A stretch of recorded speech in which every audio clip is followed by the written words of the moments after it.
was founded 60 years ago to help propagate rugby league in the district, and given the Eels' current performance, I think we've been reasonably successful. One thing about the money you spend in a club is you know where it goes.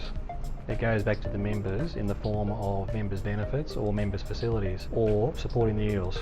There'd be a lot of NRL clubs that wouldn't be running out on the field if it wasn't for league clubs. So that's one of our functions. Via the club grant scheme too, we support numerous community groups, which is part of our responsibility, and again, something that's unique to the clubs industry and not pubs, online gambling or the casino. So that's how we differ from other offerings. We're also not just about gambling though, we've diversified recently, and we have a 10-pin bowling facility which we're very pleased with, that generates several thousand visits a week to the club. We've also built our own brewery, and Jack's Pale Ale, which was named after the two founders of the clubs, Jack Argent and Jack Boyle, 60 years ago. We named that in their honour. It stands alone as an investment. It doesn't make a lot of money, but it was mostly built to provide another signature to the club experience, that we brew our own beer here.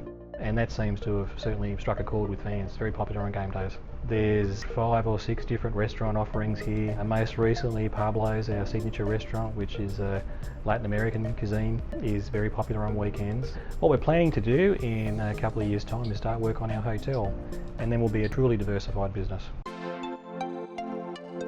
In Western Sydney, because it's growing so fast, you have to keep adapting for demand. I've been in this job 5.5 years, and in that period of time I've seen Parramatta come a long way, and I've seen a lot of development happen, and I've seen the patterns of consumer behaviour change as well. So not only do you have to keep developing to grow, but you have to keep developing to adapt to the market.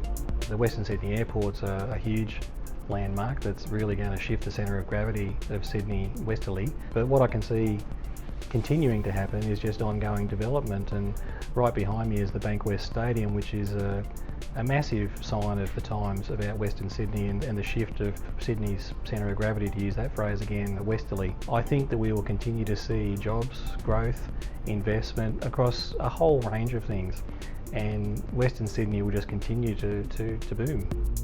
We're certainly behind WSBC on everything that they do. I'd encourage anyone else to be guided by the experts.